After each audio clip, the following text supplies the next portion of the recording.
Jeremy's been at the bar since 2003, admitted to practice in 1993, so he's well tramelled. His practice goes beyond probate. He practices in commercial property and employment disputes, in addition to much work in the fields of equity, including fiduciary obligations and unconscionable conduct and undue influence in the field of trusts, all very relevant areas.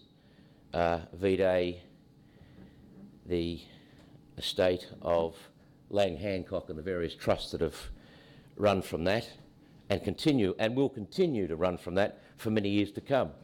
And we can all know about it now that the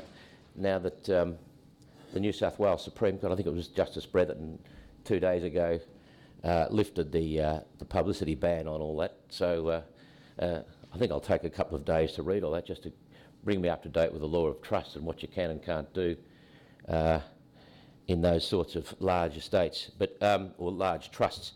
So I'll hand you over to Jeremy, and he'll take you through the forfeiture rule, and you can determine where the rights lie on which side. Thanks, Jeremy. Thank you, Tony. Tony, having said the forfeiture rule is very well known, I must confess that last year I knew very little about it. And then a sequence of briefs came across my desk. The first one concerned an abused wife who took matters into her own hands and shot her husband dead with a spear gun. The second one concerned a couple who had been drinking heavily. She decided, I think, to go down to the shops to get some refreshments or some smokes. She forgot that when she left, her husband had been having a snooze in the driveway, and on the way home she pulled into the driveway and ran him over and killed him. The third case concerned a mentally disturbed fellow who inexplicably stabbed his wife to death. The spear gun case was dealt with in the criminal system with a conviction for defensive homicide. The drunk wife was convicted of culpable driving, and the chap who stabbed his wife was not convicted. He was found not guilty by reason of mental impairment. But the question in each of those cases was what should become of the respective estates. And so I went back to square one, and I've summarised the principles, and I'd like to spend about 10 minutes going over the principle before coming to the decision of Justice Macmillan in Edwards. The origins of the principle are generally traced back to a case called Fauntleroy's case, where some poor fellow took out a life insurance policy.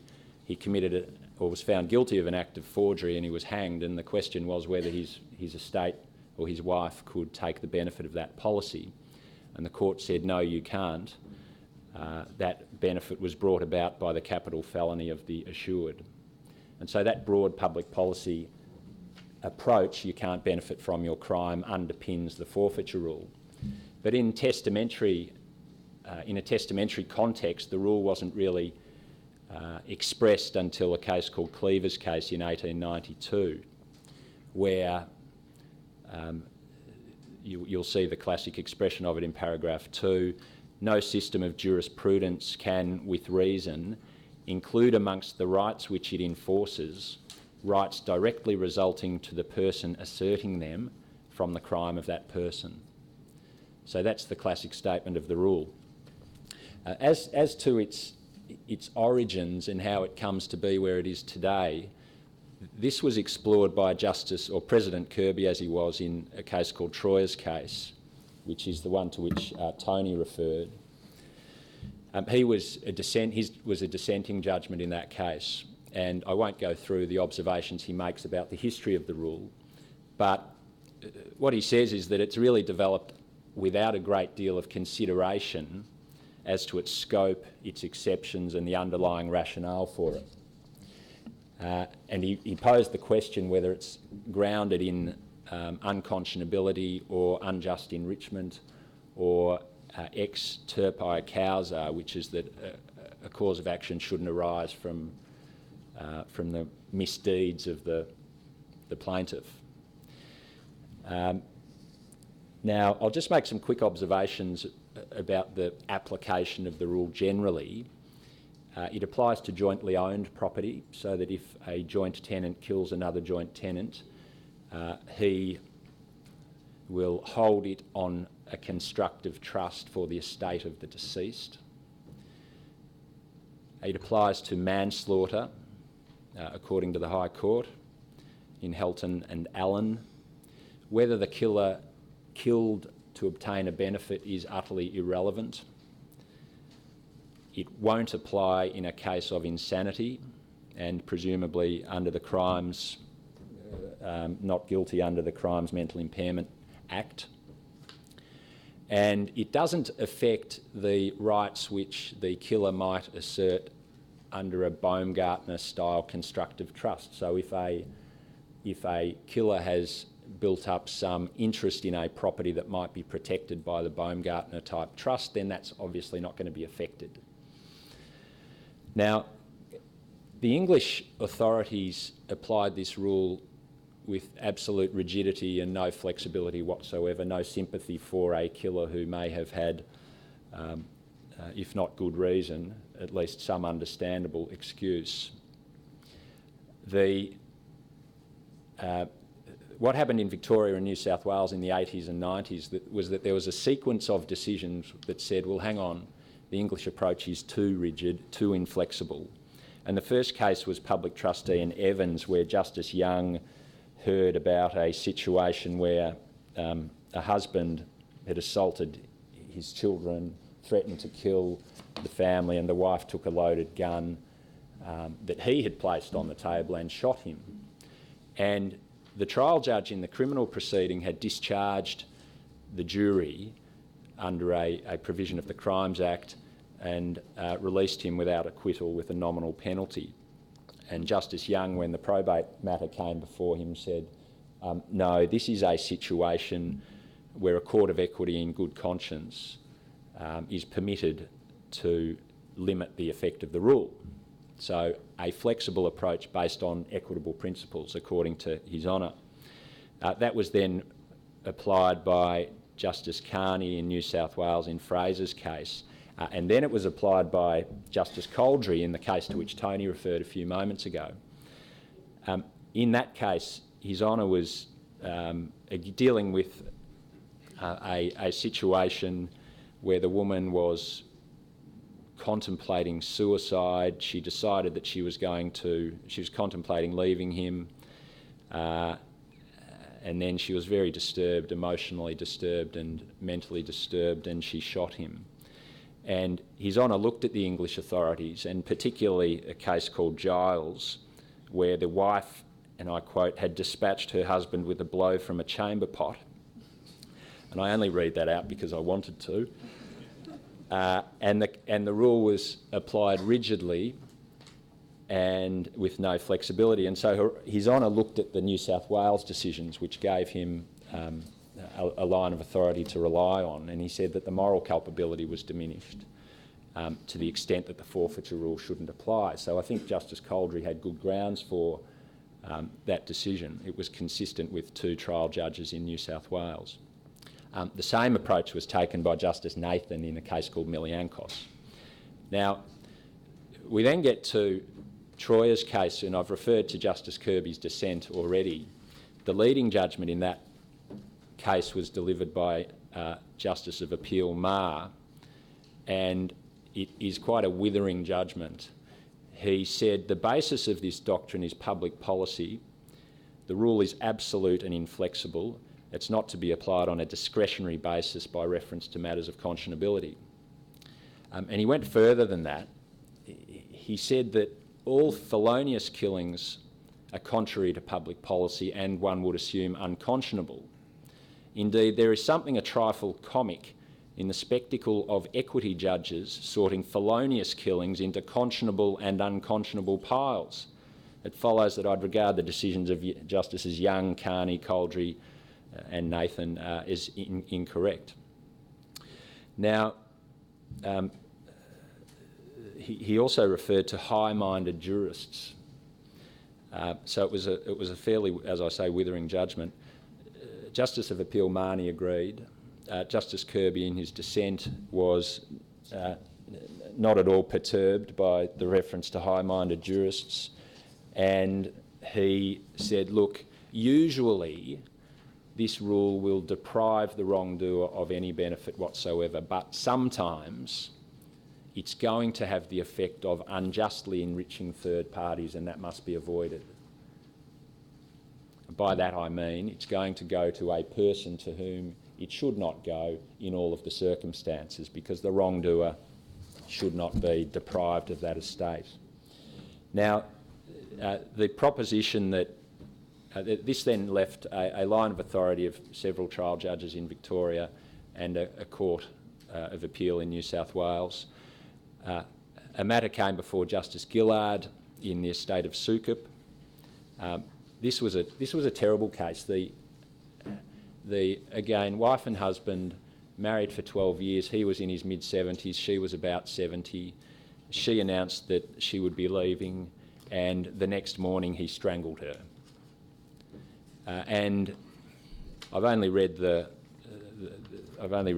civil judgment, but the trial judge released him on a good behaviour bond. Now, did the rule apply rigidly? Justice Gillard explored all of the authorities comprehensively and decided the matter in accordance with the New South Wales Court of Appeal judgment. And he said further, even if I had a discretion, even if I had that flexibility was permitted, I would apply the rule rigidly. He had no sympathy for this man, and I think was surprised at the way the matter had been perhaps disposed of in the criminal proceeding. All of which brings me to State Trustees and Edward. So this is the spear gun case that I referred to at the beginning. Now, I'll come back to the fact that it's subject to appeal in a moment, but there's a marriage of 14 years. He had been violent towards this woman, Gemma. It was his second marriage. By his first marriage, which had failed, he had a daughter named Megan. So he had the first marriage, marries Gemma, the second wife. His relationship with Megan, daughter by the first marriage, falls away. They're estranged, though through no fault of hers, I might add. So Gemma shoots him with the spear gun, pleads guilty to defensive homicide. We turn to the will.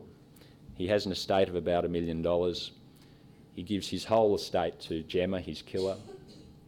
If Gemma does not survive me, the following provisions shall apply. So there's a gift over, and the gift over is effectively $170,000 to Gemma's mother and the balance to Peter Mack.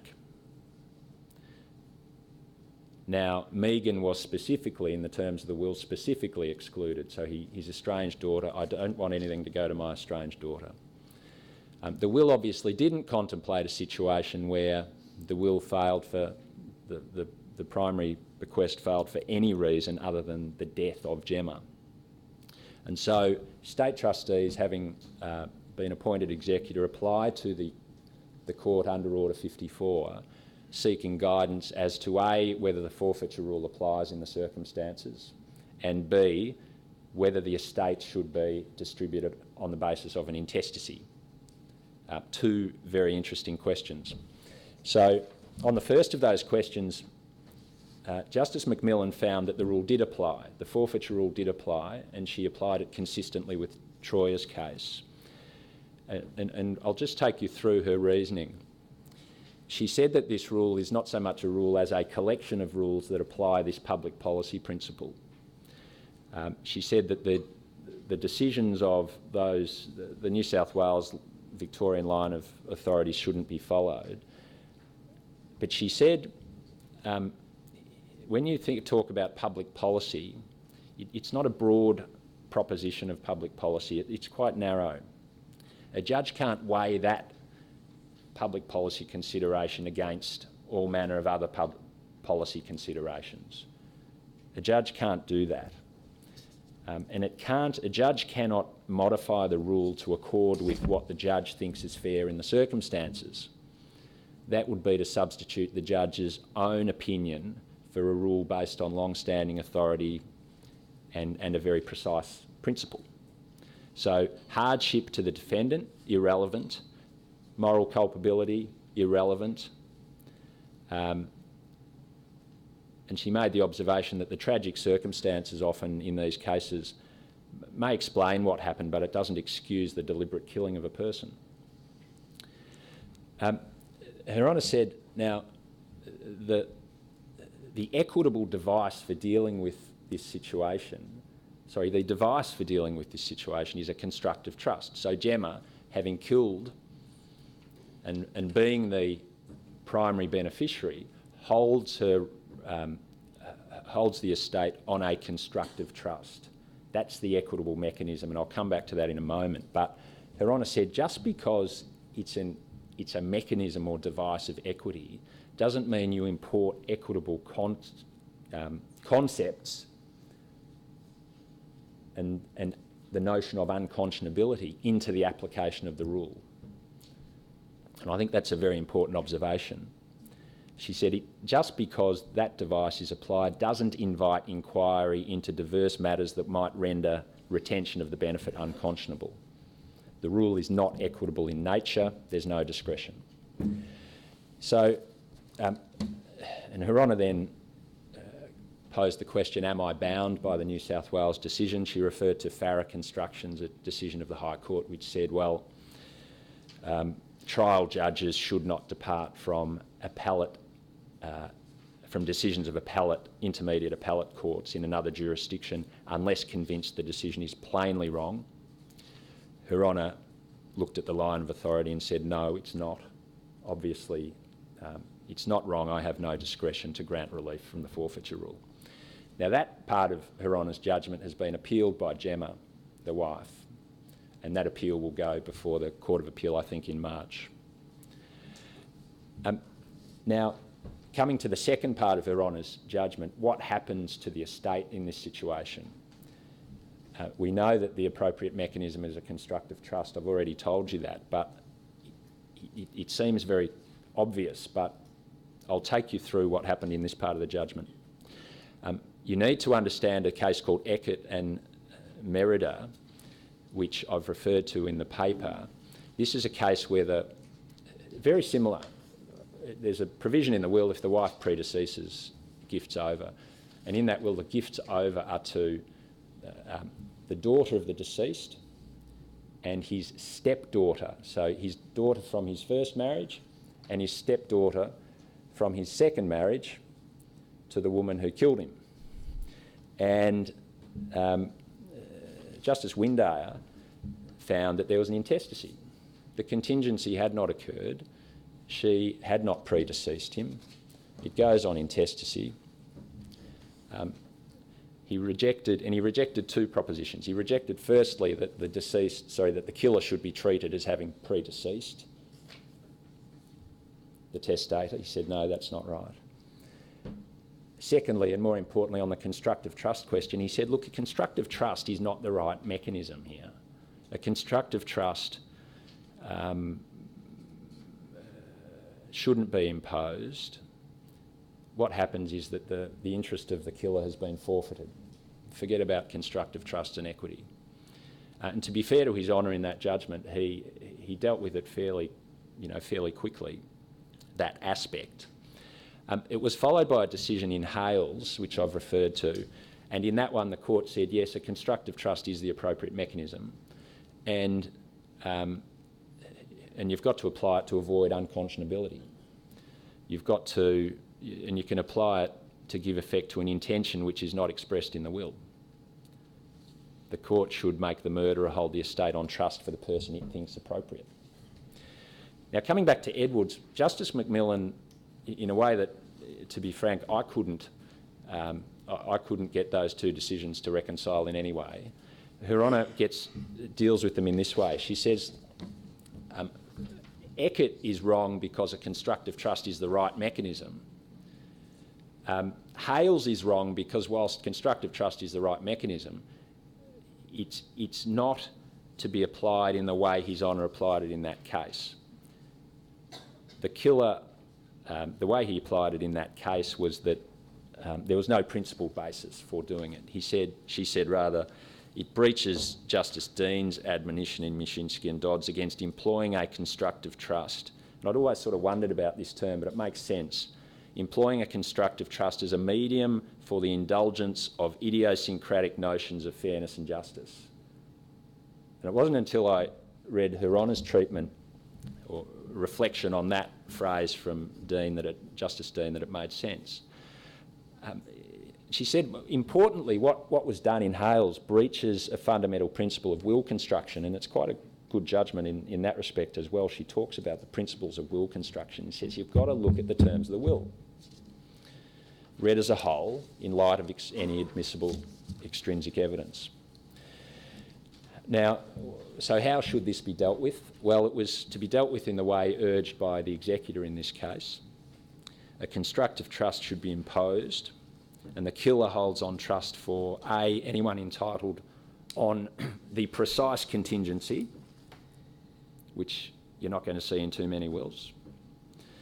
That is to say, if my wife kills me, I want this to go to someone else.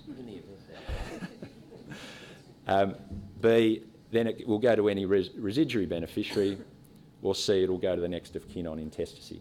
And Her Honour adopted that approach.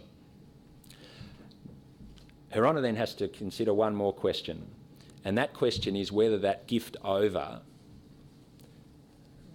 to, in this case, to Gemma's mother and Peter McCallum, was saved by an obscure, or at least obscure to my mind, perhaps not to Tony's, the rule in Jones and Westcombe, which is a very old case which says basically that, well, I'll tell you about the facts first.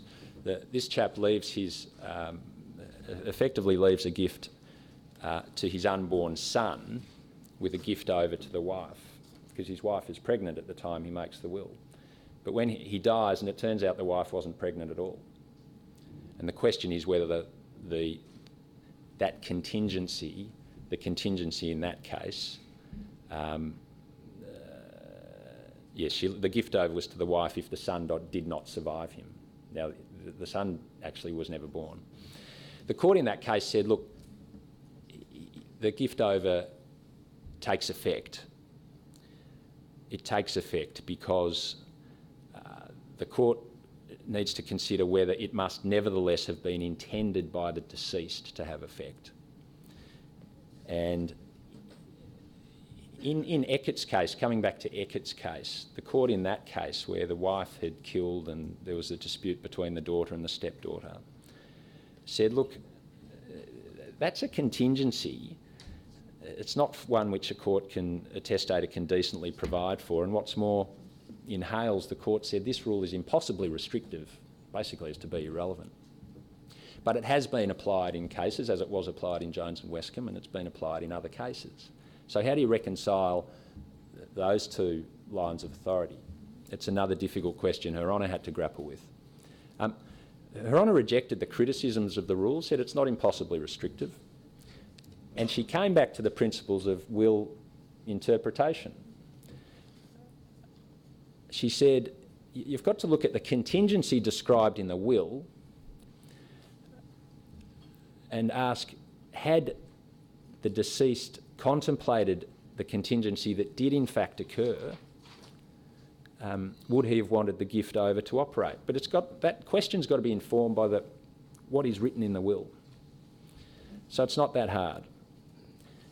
You can look at admissible extrinsic evidence. You've got to be convinced that the deceased intended the gift over to cover that particular contingency. And so Her Honour looked at the gift over to Peter Mack and said, look, the real contingency guarded against, this was Peter Mack's argument, the real contingency guarded against is intestacy. And Her Honour said, well, no, it's not. Look at the terms of the will. The real contingency guarded against was if Gemma failed to survive. So she said, she then said, so obviously it can't apply. She said, look, I've got a real suspicion that if you had asked him, do you want Peter Mack, if your wife kills you, do you want Peter McCallum to take the gift? I suspect he almost certainly would have said yes, because he'd excluded Megan. There was no one else. But she said that's not enough because it's not supported by the terms of the will. Now, so that part of the judgment is not subject to appeal. Now, I'm coming towards the end, so there's two more areas I'd like to cover. Her Honour made some very interesting observations which are over to 5. Thank you. About involuntary manslaughter and culpable driving and the like, because all of the cases I've talked about thus far are concerned with intentional acts. And there is a big hole in the Australian authorities concerning the application of this rule to acts of homicide which are unintentional. Now, Justice Gillard, in his very comprehensive judgment in Sukup, again obiter, he didn't have to look at this question, but he did. He said, look, he said, it's unnecessary for me to decide whether an inadvertent or involuntary act which results in a finding of manslaughter should preclude the operation of the rule. But nevertheless, he says that. And he concludes that the rule probably doesn't apply where it's death by accident or negligence. Now, that dicta, I think, is very significant, but I think the contrary judgment, the contrary argument remained open, because if you go back to what Justice of Appeal Marr was saying, he said in his judgment, I see no difference whether killing is held to be manslaughter or murder. The relationship between the killing and the claim to the benefit from it is direct. It's the killing that has brought about the operation of the will. Now, Justice of Appeal Marr wasn't dealing with an involuntary case, he was dealing with a voluntary case. And I think that's a powerful statement. But nevertheless, Justice Gillard was not convinced. So Her Honour Justice Macmillan, in her judgment, went to this question as well.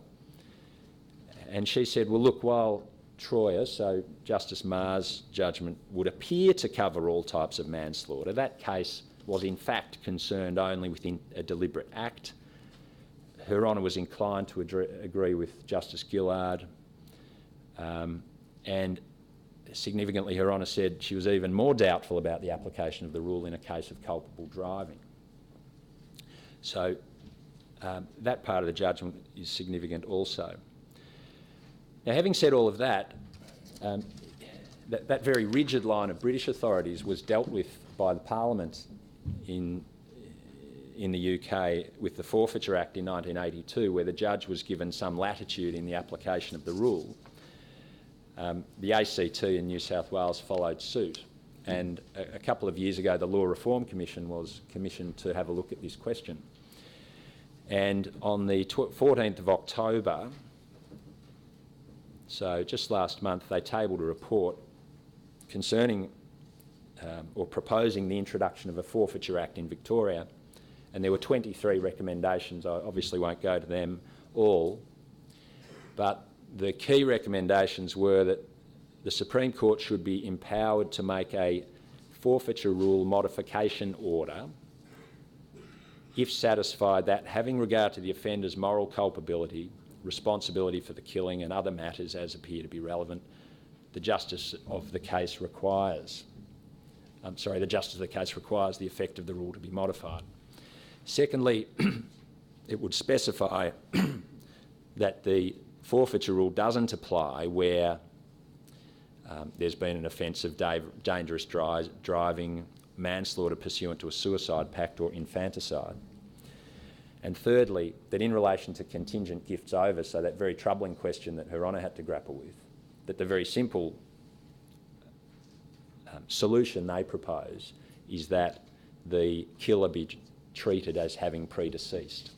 So that proposition that was rejected in the cases, that be imposed by statute, and that would clear up this very difficult area. Now, of course, I suppose you might take the view that there's no need to take much notice of Justice Macmillan's judgment because there's going to be a new act. There may be, the first thing is there may be a new act, who knows, these things can sit on the shelves gathering dust. The second thing is that come in very quickly too. All that can come in very quickly in the last 6 months of a government's term. Alternatively, though, or rather, even if an act comes in, I'd suggest that this judgment will still be very important in providing guidance to the court on how any discretion is to be exercised. Thank you. Thanks, Jeremy. That's great. Well, there's your watch. Thank you. I thank Jeremy for his very articulate and clear excursus on the law in relation to forfeiture. You may have noticed that I haven't adjourned halfway through for a coffee break. Two reasons for that. Both papers were full of such content and interest. I used my executive discretion to continue to enable the speakers to do as in fact they did and present a very well argued and plotted excursus of the law in each case. The second reason is that coffee's bad for you anyway and you shouldn't have it. We can now have a 10-minute coffee break and then proceed to questions, or alternatively proceed straight to questions depending upon what people desire. If I suggest to you that I'd prefer to proceed, but I'm in your hands, does anyone object to that course of action? All right, okay. Well, now I'll throw. We've only got 20 minutes anyway till 9 o'clock, so I'll throw the floor open to questions on either and or both topics to both the speakers. I'm sure there's at least 20 minutes of questions in it. We've already had a few interesting ones put forward. I think there are many more that will come. So I'll let you. Yes. My question is for Teri. Yes. In the situation that Rosa, as the executor of his estate, deciding where the payment of the settlement sums would come from, she's a beneficiary in that estate.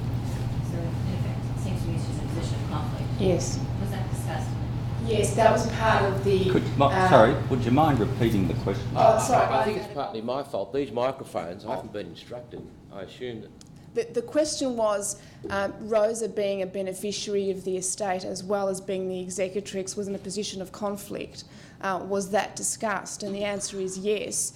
That very conflict was relevant to the question of whether she acted in good faith, because Her Honour Justice Macmillan found even if on your own subjective analysis you did the right thing, and there was no impropriety. No one was suggesting that she was deliberately defrauding her stepdaughter, but she could never have acted in good faith because of the position of conflict that she was in, because she could have sold the right property, but because it went to her, it was an investment property and went to her, I'm sure she thought, well, I'm not going to pay it out of my share. Narina can have it. Narina can bear the burden because Narina's entitlement was not fixed.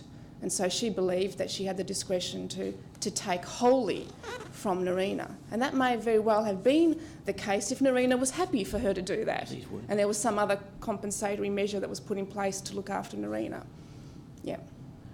Okay, next question. I'm presently exploring whether these handheld microphones operate. I'm not convinced they do, and I haven't been told how they do. But oh, that one does. Yeah. Could you, if the question is yes, next question, please. Yes, this gentleman here. Can you identify yourself, please? Bill Bradley from Bradley Lawyers. Yes. Jeremy has questions angled towards. I'm sorry to take us back to 1830, but I'm just interested to know whether Fauntleroy took out the insurance policy with the intention of trying to get paid out when his crime was discovered. No, my recollection is he took it out before he committed the crime. So... I hate insurers winning, so... Even 200 years ago. Next question. Yes, would you take that lady?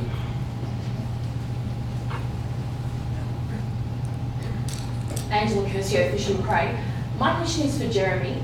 Jeremy, when I was a baby lawyer, I was working in a large firm, and the senior partner there basically said to me, without question, we had a case whereby, yes, a beneficiary had killed the testator, and he said, you always say that beneficiary predeceased the deceased. So I just wonder how many estates would be out there whereby they're being administered on the basis that it's just assumed that that beneficiary who killed the testator, they're just administering them in that way. Look, obviously, Her Honour dealt with that proposition. It was rejected. In Hales, in New South Wales, it was rejected. In Eckert, it was rejected. So there's three. I didn't come across an authority where that proposition had been upheld in Australia. So does that mean when we're taking notes, perhaps we ask the testator, not so much is someone going to kill you, but do we ask under any circumstances whatsoever, is it your wish that in the event that X, or for example, you just in the event that your wife is unable to take for any reason, under any circumstances, Angela, I think your former senior partner was a very practical, old-fashioned lawyer, if not technically quite black leather. Question? Mitchell Mackenzie of our list. I was just going to ask Teri, if the outcome of that case is that the mediation settlement is set aside, is it not just back to square one and part 4 is running again and it all goes... Exactly. The alternative best outcome for Narina was to, if the matter had gone to an Order 54 for approval, she would have objected, and she would have objected precisely on these grounds. You don't have the power to take from my share. I'm not going to allow this to occur. And the judge hearing that application would have come to the same conclusion. You don't have that power. Off you go. Have another Part 4 claim fight and back to square one. That's precisely what would have been the... So even if that had gone to an Order 54, we would have been back to square one. The problem was that they didn't. And the argument that we could go to an Order 54 but we didn't need to because we have the power to settle. Yes, you have the power to settle, but if the effect of that settlement is to vary the beneficial interests under the will, you don't have that broad power to do that. Yes. Jenny Biden from Eidsdorf. What was the basis of Pia's claim anyway? 2.1 million isn't bad. Why couldn't she have put on that?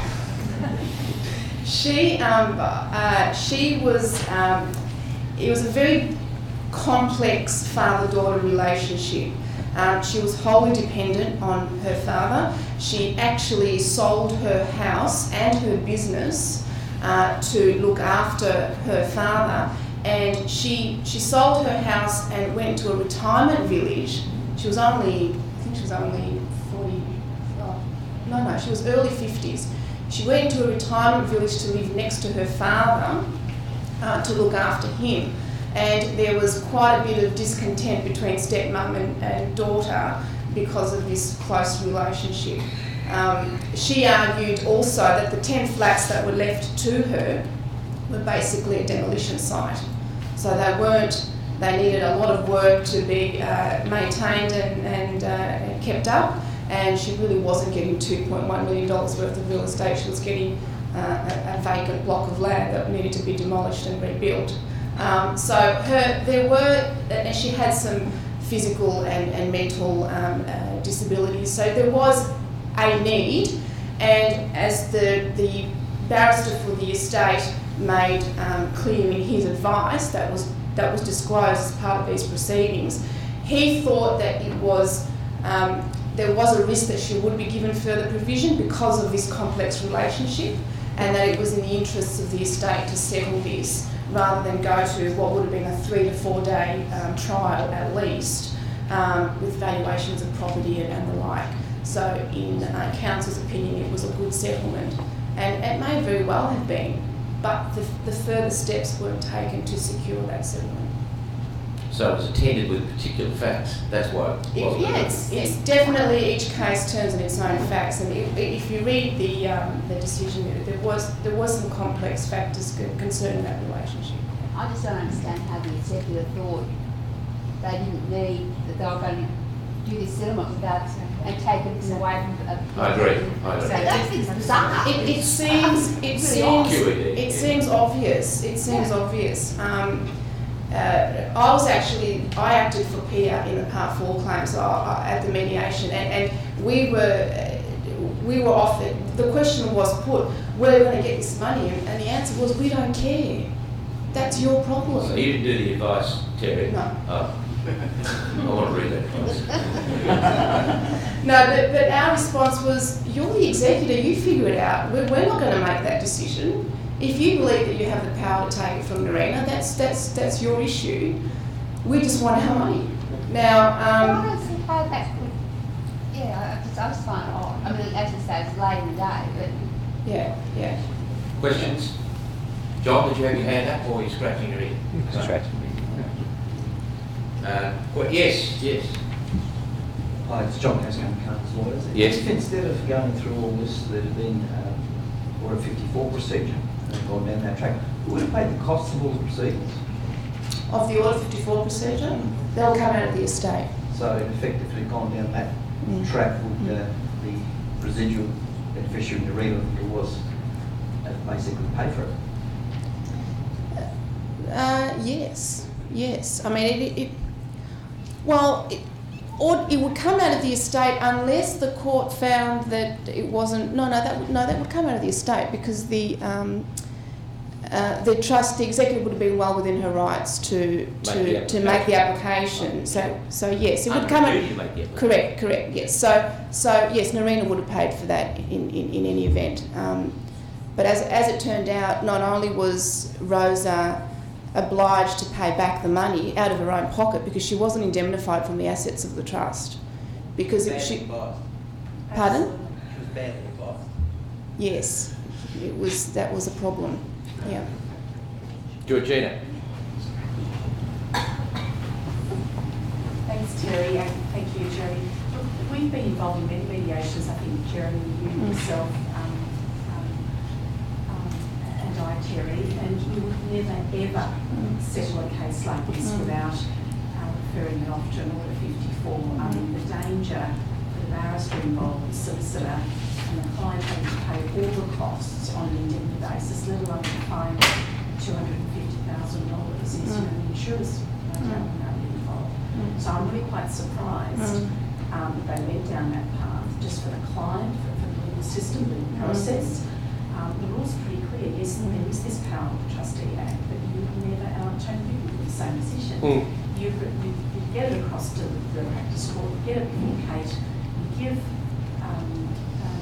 the opportunity to appear and attend, and you get it approved on that basis. I think it's a disaster. I completely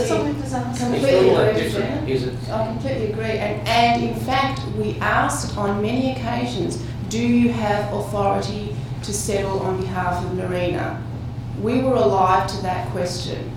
Are you sure you can do this today? Yes, no problem. We have the power. Now, what we didn't ask the question, do you have the power to take it from Narina entirely? You might not be able to answer this, but were you told of the correspondence between Narina and the executors at the mediation? No. No, that issue was raised early. At the mediation, no. We found out subsequently to the terms being entered into, because Narina was, the flurry of correspondence was just She had lawyers representing her. She did have lawyers. She had lawyers. She wasn't an in-person writing a... Correct.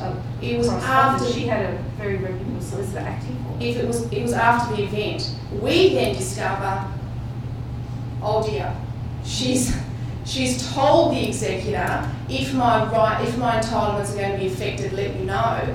Our alarm bells started ringing, and then my instructor said to me, well, my client's gone and bought a property in Queensland with this money. What do? Do I tell her to proceed with the sale? Now, I quite bravely said yes, because it's her money, and it's not our problem. This is a fight between the executor and Narina, nothing to do with us. We needed to be joined, though, because the question about whether we had knowledge and whether we ought to pay back the money ourselves was relevant. So we were a relevant party, but it was after the event. Our knowledge was after the event, it wasn't actual. What would you have done if you had been told at the mediation about the... I would have made it a condition precedent to the terms that this is not going to go through without Marina's consent or approval of the court, because then my client would be exposed. Because at that point, I would have knowledge. Yeah. At that point, we had knowledge that there's something going on in the background that we weren't comfortable with. And at that point, I would have said to everyone, well, make a condition precedent, and I would have advised my client why that was necessary, and off we went. That's good advice. And there was a real risk, and I did advise Pia that there was a risk of the terms, if they were going to be set aside, that there would be a question raised about what knowledge you had about this. Yes. My question's following on from the cost. Could you identify yourself, please? Sorry, Anne Moon, Southall lawyers. Yes. My question's rising following on from the costs situation with your 54 application. If you are trying to do a settlement, and obviously the court said that executors can't amend trusts, if you're trying to, in any circumstance, take money from one person rather than another, why would the court approve the estate, i.e. the residuary beneficiary, paying for the costs?